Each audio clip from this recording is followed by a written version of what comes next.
সালামু আলাইকুম। গেল ২৪ ঘন্টায় নানান উদ্বেগ এবং উৎকণ্ঠার মধ্যে কেটেছে। বিশেষ করে যখন ডক্টর কনক সারওয়ার তিনি তার একটা ভিডিও আপলোড করলেন যে ২৩ তারিখে সেনা সদর দপ্তরে একদম ঊর্ধ্বতন যারা আমাদের অফিসাররা আছেন, জেনারেল, লেফটেন্যান্ট জেনারেল, এই লেভেলের বা র্যাঙ্কিং অফিসার যারা আছেন তাদের নিয়ে একটা বিশেষ বৈঠক করেছিল সেনাপ্রধান জেনারেল ওয়াকারুজ্জামান। তারপর তিনি বললেন যে বাংলাদেশে ২৪ তারিখে জরুরি অবস্থা জারি হতে পারে। প্রধানের সাথে হাসনাত আবদুল্লাহ এবং সার্জিস আলমের বৈঠক নিয়ে গতকাল আমি যে ভিডিওটা আপলোড করেছিলাম আমার এই চ্যানেলে, সেই ভিডিওতে অনেকেই নেতিবাচক মন্তব্য করেছেন। কারণ সেই ভিডিওতে আমি সার্জিস আলম, হাসনাত আবদুল্লাহ এবং বলা যেতে পারে সার্বিকভাবে এনসিপির সমালোচনা করেছিলাম। যারা সমালোচনা নিতে পারছেন না তাদের উদ্দেশ্যে বলি, শুরু থেকেই এনসিপি দল গঠনের আগে থেকেই, যখন বৈষম্যবিরোধী ছাত্র আন্দোলন কিংবা জাতীয় নাগরিক কমিটি কাজ করত, তখন থেকেই তাদের বিভিন্ন পদক্ষেপের সমালোচনা করেছে। সেই সমালোচনা দর্শক, দেশ প্রবাস দূরে কিংবা কাছে বসে যে যেখান থেকে দেখছেন, আশা করি সবাই ভালো আছেন। খুবই গুরুত্বপূর্ণ একটা তথ্য রীতিমতো বাংলাদেশে ফাঁস হয়েছে। শেখ হাসিনা ২৫০ জনকে মেরে ফেলার লাইসেন্স পেয়েছে। তিনি এবার সরাসরি ফোন কলে হুমকি দিয়েছেন ডক্টর ইউনূসকে। দর্শক, পাশাপাশি শেখ হাসিনাকে যে বাংলাদেশের সেনাপ্রধান ওয়াকার পূর্ণবহলের চেষ্টা করছে সেটাও তিনি ফাঁস করেছেন এবং সে বিষয় নিয়ে বাংলাদেশে কিন্তু তা নিয়ে টক শো হয়েছে। তো দর্শক, কথা নয়, চলুন আমরা বিস্তারিতভাবে কল রেকর্ডটি শুনে আসি, পাশাপাশি সেই টক শোটিও দেখে আসি। আশা করি সঙ্গেই থাকবেন এবং লাইক দিয়ে আপনার মতামতটি জানাবেন এবং চ্যানেলটি সাবস্ক্রাইব করে যাবেন।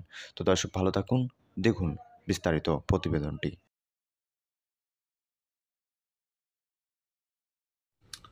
সালামু আলাইকুম। গেল ২৪ ঘন্টায় নানান উদ্বেগ এবং উৎকণ্ঠার মধ্যে কেটেছে। বিশেষ করে যখন ডক্টর কনক সারওয়ার তিনি তার একটা ভিডিও আপলোড করলেন যে ২৩ তারিখে সেনা সদর দপ্তরে একদম ঊর্ধ্বতন যারা আমাদের অফিসাররা আছেন, জেনারেল, লেফটেন্যান্ট জেনারেল, এই লেভেলের বা র্যাঙ্কিং অফিসার যারা আছেন তাদের নিয়ে একটা বিশেষ বৈঠক করেছিল সেনাপ্রধান জেনারেল ওয়াকারুজ্জামান। তারপর তিনি বললেন যে বাংলাদেশে ২৪ তারিখে জরুরি অবস্থা জারি হতে পারে। ইভেন সেনাপ্রধান সেনা সদর দপ্তর থেকে সারা বাংলাদেশের সেনাবাহিনীর যতগুলো শাখা আছে, যতগুলো ডিভিশন আছে, যতগুলো সেকশন আছে, সেনা অফিসাররা আছেন, তাদের উদ্দেশ্যে তিনি একটা জরুরি বার্তা দিবেন। তারপরে দেশবাসীর মধ্যে একটা গুঞ্জন তৈরি হলো যে সাম্প্রতিক পরিস্থিতির প্রেক্ষাপটে আসলে কি জরুরি অবস্থা জারি হতে যাচ্ছে? আসলে কি সেনা সমর্থিত সরকার গঠিত হতে যাচ্ছে? আবারও কি 1-11 ফিরে আসতে যাচ্ছে? এই যখন আলোচনা সমালোচনা, এর মাঝখানে সেনাপ্রধান সারা বাংলাদেশের সেনাবাহিনীদের উদ্দেশ্যে পাশাপাশি জনগণের উদ্দেশ্যে একটা জরুরি বার্তা দিয়েছেন। তবে আশ্বস্তের বার্তা হচ্ছে, জরুরি অবস্থা জারি নিয়ে যে তথ্য ছড়ানো হচ্ছে এটা গুজব এবং অপতথ্য। এছাড়াও সেনাবাহিনীর সদস্যদের প্রতি বেশ কিছু নির্দেশনা দিয়েছেন আমাদের সেনাপ্রধান জেনারেল ওয়াকারুজ্জামান। সেনাবাহিনীর প্রধান বলছেন, বর্তমান পরিস্থিতিতে যে দায়িত্ব এবং নিষ্ঠার সাথে সেনাবাহিনী কাজ করছে তার তিনি প্রথমে আমাদের যারা অফিসার্স আছেন বা সোলজার্স আছেন তাদের প্রশংসা করে তিনি বলছেন, দেশের আইন শৃঙ্খলা পরিস্থিতি নানা ধরনের অপপ্রচার, গুজব, উস্কানিমূলক বক্তব্য সহ বিভিন্ন বিষয়ে সেনাবাহিনীকে টার্গেট করা হচ্ছে।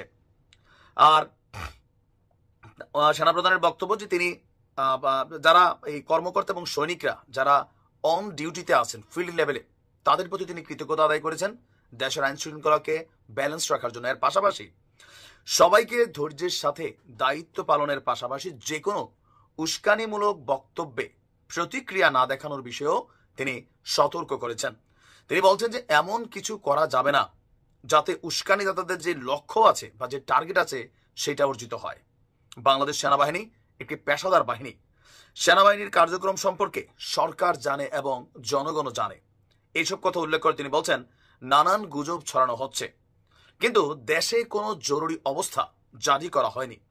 অনেকেই নানা ভুল তথ্য, অপতথ্য নানাভাবে ছড়াচ্ছেন। এতে বিভ্রান্ত হওয়া যাবে না।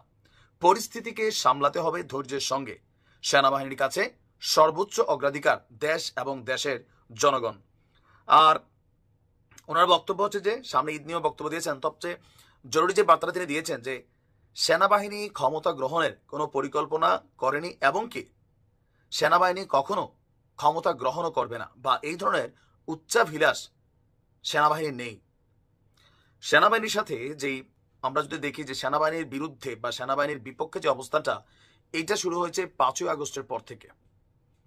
আপনার অনলাইন অ্যাক্টিভিস্ট ডক্টর পিনাকি তিনি যখন সেনাপ্রধানকে নিয়ে একের পর এক ভিডিও বানাচ্ছেন, তার যারা সমর্থক আছেন তারা কিন্তু বিষয়গুলোতে উৎসাহিত হচ্ছেন। আর এজ এ রেজাল্ট আমার মনে হয় যে পিনাকিদা ছাড়া ওইভাবে সেনাপ্রধানের বিরুদ্ধে, মানে সাংবাদিক ইলিয়াস অল্প, ডক্টর কনক সারোয়ার এবং পিনাকি তারাই সবচেয়ে বেশি ভূমিকা রাখছেন সেনাপ্রধানের বিপরীতে একটা মত তৈরিতে।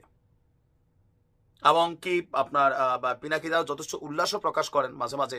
তবে এই বিষয়গুলো কোথাও না কোথাও আমার কাছেও মনে হয় যে বাংলাদেশের যে সার্বিক পরিস্থিতি সেটাকে বিগড়ে দিবে।